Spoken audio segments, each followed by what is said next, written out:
Price the Lord, hallelujah. ഞായറാഴ്ച Sabbath നന്നായിട്ട് ബലിയർപ്പിച്ചു. October മാസത്തിലെ അവസാനത്തെ ഞായറാഴ്ചയാണ് ഇന്ന്. ശരിക്കും നമുക്ക് ധാരാളം ജപമാലയൊക്കെ ചൊല്ലി പ്രാർത്ഥിക്കാം. പല ദേവാലയങ്ങളിലും ഇന്ന് മിക്കവാറും പ്രൊസഷനൊക്കെ ഉണ്ടാകുമായിരിക്കും. നിങ്ങളുടെ പ്രൊസഷനൊക്കെ നന്നായിട്ട് ഇന്ന് അച്ഛൻ്റെ അങ്ങണ്ടിയൂർ പള്ളിയിലാണല്ലോ, വികാരിച്ചനാണല്ലോ. അപ്പോൾ ഇവിടെ ഏതാണ്ട് 1 കിലോമീറ്റർ അകലെയായിട്ട് പുളിഞ്ചോട് കുരിശുപള്ളി ഉണ്ട്. അപ്പോൾ അവിടുന്ന് പ്രൊസഷനാണ്. അവിടെ 5:30 കുർബാന. അവിടുന്ന് പിന്നെ കുരിശുപള്ളിയിൽ നിന്ന് അങ്ങണ്ടിയൂർ സെൻറ്റ് തോമസ് ദേവാലയത്തിലേക്ക് പ്രൊസഷനൊക്കെ ഉണ്ട്. അപ്പോൾ നിങ്ങളുടെയൊക്കെ നമ്മൾ ഈ ദിവസങ്ങളൊക്കെ അങ്ങനെ പ്രൊസഷനും കാര്യങ്ങളൊക്കെ ഉണ്ടെങ്കിൽ എല്ലാവരും പോകണ്ട. കുടുംബസമേതം ട്യൂഷൻ അതെന്നൊക്കെ പറഞ്ഞിട്ട് നമ്മൾ മറക്കരുത്. അമ്മയോട് ചേർന്ന് നമ്മൾ ആരംഭിച്ച് കഴിഞ്ഞാൽ വലിയൊരു അനോയിൻറ്റിങ് ആയിട്ട് 22-ാം തീയതി ജോൺ പോൾ മാർപ്പാപ്പയുടെ തിരുനാളായിരുന്നല്ലോ അല്ലേ. വലിയൊരു മരിയ ഭക്തൻ, 14 വയസ്സിൽ തീർത്തും അനാഥൻ. മാതാവിനോടുള്ള ഭക്തിയാണ് ജോൺ പോൾ മാർപ്പാപ്പയെ ഒരു വിശുദ്ധനാക്കി മാറ്റിയത്. Price the Lord. അപ്പോൾ അമ്മയോട് നമുക്ക് കൂടെ അമ്മയെ ചേർത്ത് പിടിച്ചു കഴിഞ്ഞാൽ അമ്മ ഒരു പക്ഷേ നമ്മുടെ കുടുംബത്തിൽ എല്ലാവരും നഷ്ടപ്പെട്ടാലും നമ്മെ സ്വർഗത്തിലേക്ക് എത്തിക്കത്തക്ക വിധത്തിൽ ഈ ലോകജീവിതത്തെ ക്രമപ്പെടുത്തും. Praise the lord. ഇന്ന് നമ്മൾ ധ്യാനിക്കുന്നത് എഫെസസ് 2:1. അവിടെ അതിൻ്റെ ക്യാപ്ഷൻ എങ്ങനെയാണ്? രക്ഷ ദൈവിക ദാനം. എന്നിട്ട് പറയാണ്, അപരാധങ്ങളും പാപങ്ങളും മൂലം ഒരിക്കൽ നിങ്ങൾ മൃതരായിരുന്നു. മൃതരെന്ന് പറഞ്ഞു കഴിഞ്ഞാൽ ബയോളജിക്കൽ ലൈഫല്ല, സ്പിരിച്വൽ ലൈഫിനെ കുറിച്ചാണ് പറയുന്നത്. അപരാധങ്ങളും പാപങ്ങളും മൂലം. അപ്പോൾ ഒരു സ്പിരിച്വൽ ഡെത്തിലേക്ക്, കാരണം ഒരു ആത്മീയ മരണത്തിലേക്ക് നമ്മെ നയിക്കുന്നതാണ് ഏത്? നമ്മുടെ അപരാധങ്ങൾ, പാപങ്ങൾ. ഒരിക്കൽ നിങ്ങൾ മൃതരായിരുന്നു. നമ്മൾ ശരിക്കും പ്രിയ സഹോദരങ്ങളെ, അപ്പോൾ ഇപ്പോഴത്തെ നമ്മുടെ അവസ്ഥ എന്താ? നമ്മൾ ശരിക്കും പറയേണ്ടത്, കർത്താവേ, അപരാധങ്ങളും പാപങ്ങളും മൂലം ഒരിക്കലല്ല, ഇപ്പോഴും ഞങ്ങൾ മൃതരാണ്. ഞങ്ങൾക്ക് എങ്ങനെയാണ് കർത്താവേ ഒരു ഉയർത്തെഴുന്നേൽപ്പ് ഞങ്ങൾക്ക് എന്ന് പറ്റും? പ്രിയ സഹോദരങ്ങളെ, ഒരു ദൈവ പൈതൽ ആഗ്രഹത്തോടെ എൻ്റെ യേശുവേന്ന് ഹൃദയം കൊണ്ട് ധ്യാനിച്ച്, ഹൃദയത്തിൽ ആഗ്രഹിച്ച്, വിശുദ്ധ കുംഭസാരത്തിന് അണഞ്ഞ്, നല്ല ആഗ്രഹത്തോടെ ബലിയർപ്പിച്ച് ദിവ്യകാരുണ്യം സ്വീകരിച്ചാൽ ആ സമയം തന്നെ അവൻ്റെ കാലങ്ങളായിട്ടുള്ള ശാപക്കെട്ടുകൾ അവിടെ ഒറ്റ കാര്യം ചെയ്താൽ മതി. അവൻ ഉള്ളുകൊണ്ട് ആഗ്രഹിക്കണം, എൻ്റെ യേശുവേ എന്ന് ഉള്ളുകൊണ്ട് ആഗ്രഹിക്കണം. ഞാനിപ്പോഴും ഓർക്കുന്ന ഒരു കാര്യമുണ്ട്. വർഷങ്ങൾക്ക് മുമ്പ് ഒരു ഇടവകയിലുണ്ടായിരുന്ന സമയത്താണ് അദ്ദേഹം പറയുമായിരുന്നത്, അച്ഛൻ ഞാൻ ഏതാണ്ട് 6 വയസ്സൊക്കെ തുടങ്ങി എല്ലാ ദിവസവും കുർബാനയ്ക്ക് പോകുമായിരുന്നു. അപ്പോൾ അദ്ദേഹത്തിന് 60 വയസ്സിൻ്റെ അടുത്തുണ്ട് കേട്ടോ. അദ്ദേഹം പറയുമായിരുന്നു, എൻ്റെ അച്ഛാ, ഞാൻ ഈ കുർബാനയ്ക്ക് പോയാലും എൻ്റെ ജീവിതം നേരെ കുർബാനയുടെ അരൂപിക്ക് നേരെ ഓപ്പോസിറ്റായിട്ടുള്ള അരൂപിയാണ്. സ്വാർത്ഥത, ഭിന്നത, ചേട്ടനനിയന്മാരായിട്ട് വഴക്ക്, ചേട്ടനനിയന്മാർ സ്വത്ത് ഭാഗത്തിലൊക്കെ അവരെ പറ്റിച്ചു, കുറേ കാര്യങ്ങൾ. എല്ലാ ദിവസവും കുർബാനയ്ക്ക് വന്ന് കുർബാന സ്വീകരിക്കും. അദ്ദേഹം പറയായിരുന്നു, എൻ്റെ ജീവിതത്തിൽ അച്ഛൻ എനിക്ക് ഇന്ന് വരെ ഒരു അനുഭവം എനിക്ക് കിട്ടിയിട്ടില്ല. അപ്പോൾ ഞാൻ പറഞ്ഞു, സഹോദരൻ തന്നെ അതിൻ്റെ ആൻസർ പറഞ്ഞു. കാര്യം കുർബാന വിഭജിക്കപ്പെടുന്നതാണല്ലേ. പരിശുദ്ധ കുർബാന നമ്മുടെ കമ്മ്യൂണിയന് മുമ്പ് വലിയ ഓസ്തി പുരോഹിതൻ വിഭജിക്കുന്നത് കണ്ടിട്ടില്ലേ? അത് കുർബാനയുടെ സ്പിരിച്വാലിറ്റിയാണ്.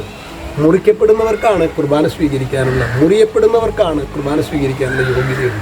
എൻ്റെ ജീവിതം സ്വാർത്ഥതയിൽ മുറിയപ്പെടാത്ത ഒരു ജീവിതമാണെങ്കിൽ കുർബാന സ്വീകരിക്കാൻ ഞാൻ യോഗ്യനല്ല. അപ്പോൾ അതുകൊണ്ടാണ് സഹോദരൻ്റെ ജീവിതത്തിൽ 60 വയസ്സായിട്ടും കുർബാനയുടെ ഒരു അനുഭവത്തിലേക്ക് സഹോദരൻ എത്തിയില്ല എന്ന് പറഞ്ഞാൽ, കുർബാന നമ്മളിൽ നിന്ന് ആവശ്യപ്പെടുന്ന ഒരു ജീവിതം നമുക്ക് ആ ജീവിതത്തിലേക്ക്, ജീവിത ശൈലിയിലേക്ക് നമുക്ക് ഉയരാൻ പറ്റിയിട്ടില്ല എന്നാണ് അർത്ഥം. ഞങ്ങൾ കുറച്ച് കാര്യമൊക്കെ സംസാരിച്ച് അദ്ദേഹം പറയുമായിരുന്നു, എനിക്ക് കുറേ ധ്യാനങ്ങൾ ഇതൊക്കെ കൂടിയിട്ടുണ്ട് അച്ഛാ. എനിക്ക് പക്ഷെ നല്ല ആഗ്രഹമുണ്ട് എനിക്ക് ഈശോയുടെ ബലി അർപ്പിക്കാനും. എനിക്ക് കുർബാനയ്ക്കൊക്കെ ചിലപ്പോൾ അച്ഛന്മാർ ചില അവസരങ്ങളിലൊക്കെ എനിക്ക് ഭയങ്കരമായിട്ട് തോന്നാറുണ്ട്, കർത്താവേ 60 വയസ്സായി, 6 വയസ്സ് തുടങ്ങി ഞാൻ എല്ലാ ദിവസവും ബലിയർപ്പിക്കുന്നതാണ്, എനിക്ക് ഒരു ശക്തമായൊരു അനുഭവം തരണേ. പ്രത്യേകിച്ച് അദ്ദേഹം പറയുന്നത്, അദ്ദേഹത്തിന് വലിയ വിഷമമൊക്കെ വരുന്നത് എങ്ങനെയാണെങ്കിൽ, ഈ വിജാതീയ മക്കളൊക്കെ ഉണ്ടല്ലോ, ഈശോയെ അറിഞ്ഞ് 2 വർഷം 3 വർഷമായിട്ടുള്ള ഒരു മാമോദിസ സ്വീകരിച്ചവരെ അവരൊക്കെ ഇങ്ങനെ ഈശോയെ കുറിച്ചിട്ടൊക്കെ പറയുമ്പോൾ കണ്ണിൽ നിന്ന് കണ്ണുനീര് ധാരധാരയായിട്ട് വരുമ്പോൾ അദ്ദേഹം പറയായിരുന്നു, എനിക്ക് അങ്ങനെ ഒരു വികാരമില്ല വെച്ചാൽ, ഞാൻ ഇങ്ങനെ ഇതെന്താ പരിപാടി, യേശു യേശു ദൈവം, കുർബാനയിലുണ്ട്, സംസാരത്തിൽ പാവം മോചിക്കും, മാതാവുണ്ട്, ഇങ്ങനത്തെയൊക്കെ അറിവല്ലാതെ മനുഷ്യൻ പറയണത്. എൻ്റെ ഹൃദയത്തിൽ ഇതൊന്നുമില്ല വെച്ചാൽ. പ്രിയ സഹോദരങ്ങളെ, ചിലപ്പോൾ ആ സഹോദരൻ സത്യസന്ധമായിട്ടത് പറഞ്ഞു, നമ്മുടെ ഉള്ളിൽ നമ്മൾ പറയേണ്ടത് ശരിയാച്ചാ, ഞാൻ നോക്കിയ സഹോദരങ്ങളെ, അപരാധങ്ങളും പാപങ്ങളും മൂലം ഒരിക്കൽ നിങ്ങൾ മൃതരായിരുന്നു എന്ന് പറയുമ്പോൾ ഇപ്പോഴും നമ്മൾ മൃതരാണ്.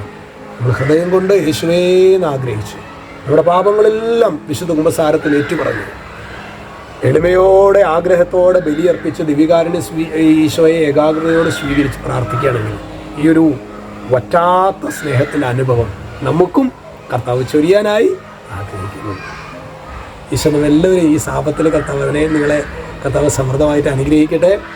ഇത് തുടർന്നുള്ള ദിവസങ്ങളിലൊക്കെ ബലിയർപ്പിച്ച് നിങ്ങൾക്ക് സാധിക്കുകയാണെങ്കിൽ ജപമാല കുത്തിയിരുന്ന് അവിടെ നിന്ന് ചെല്ലുക, അല്ലെങ്കിൽ വിശ്വാസപ്രമാണം ചൊല്ലി തുടങ്ങിയിട്ട് നമ്മളങ്ങോട്ട് വീട്ടിലേക്ക് വരിക, പണികൾ കാര്യങ്ങൾ ഒരുക്കുക, ആ സമയത്തൊക്കെ പ്രാർത്ഥിച്ചുകൊണ്ടിരിക്കുക.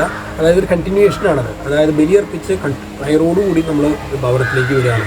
ആത്മീയത എന്ന് പറയുന്നത് പ്രിയ സഹോദരങ്ങളെ പണിയെടുക്കാത്തവർക്ക് കിട്ടുന്ന ഒരു സാധനമല്ല. നിങ്ങൾ പച്ചനെ കണ്ടില്ല, ചുമയും കാര്യങ്ങളൊക്കെ ഉണ്ട്. ഞാൻ ശരിക്കും ഒരാഴ്ച റെസ്റ്റ് ചെയ്ത് കഴിഞ്ഞാൽ എൻ്റെ അസുഖമൊക്കെ മാറും. പക്ഷെ നമുക്ക് എങ്ങനെ സമയമില്ല. കാരണം ഞാൻ റെസ്റ്റ് ചെയ്യാനായിട്ട് ഇവിടെ നിന്ന് കഴിഞ്ഞാൽ എന്നെ ഏൽപ്പിച്ച കുറേ ഉത്തരവാദിത്തങ്ങളുണ്ട്. അതങ്ങനെ നിങ്ങൾ വിചാരിക്കരുത്. അത് ഒരു പുരോഹിതനെ ഏൽപ്പിച്ച ഉത്തരവാദിത്തം എന്ന് അച്ഛൻ പറയുമ്പോൾ അതിനാൽ തന്നെ അർത്ഥമാക്കിക്കോ. അത് ദൈവരാജ്യ ശുശ്രൂഷയാണ്, വചന ശുശ്രൂഷ ആദ്യം, ബാക്കിയെല്ലാം രണ്ടാമതേ ഉള്ളൂ. അപ്പോൾ ഒരുപാട് സ്ഥലങ്ങളിലേക്ക് വെച്ചാൽ എനിക്ക് ആത്മഹത്യ ചെയ്യാൻ തോന്നുന്നു വെച്ചാൽ ഞാൻ എന്താ ചെയ്യേണ്ട, പോയോ അച്ഛൻ പ്രാർത്ഥിക്കാം, അല്ലെങ്കിൽ ചിലപ്പോൾ കഴിഞ്ഞ ആഴ്ചയ്ക്ക് കണ്ണൂരൊക്കെ പോകാമെന്ന് പറയുമ്പോൾ ഭയങ്കര അസ്വസ്ഥതയായിരുന്നു. സ്റ്റിൽ അതായത് ദൈവം ഒരിക്കലും ഒരു ജനം അവിടെയുണ്ട്, അത് ഞാൻ പോയേ പറ്റൂ. പിന്നെ എൻ്റെ പെർമനൻ്റ് വീട് ഇവിടെയല്ല, ഭൂമിയിലല്ല, എൻ്റെ ദേശം ഇവിടെയല്ല, ഇവിടെ ഞാൻ പരദേശവാസിയല്ലോ. അപ്പോൾ ആ സ്വർഗീയ ദേശത്തെ കുറിച്ചിട്ടൊക്കെയുള്ള ഒരു കാഴ്ചപ്പാട് നമുക്ക് അമ്മയോട് ചേർന്ന് പ്രാർത്ഥിച്ചാൽ ഈ ഒക്ടോബർ മാസത്തിൽ, അടുത്ത ഒക്ടോബറിൽ നമ്മൾ ജീവിച്ചിരിപ്പുണ്ടോ എന്ന് നമുക്കറിയില്ല. നല്ല ആഗ്രഹത്തോടെ പ്രാർത്ഥിക്കാം. അമ്മ നമ്മെ സഹായിക്കട്ടെ. യേശു ക്രിസ്തുവിൻ്റെ നാമത്തിൽ അനുഗ്രഹിക്കുന്നു. എപ്പോഴും എന്നേക്കും ആമേൻ.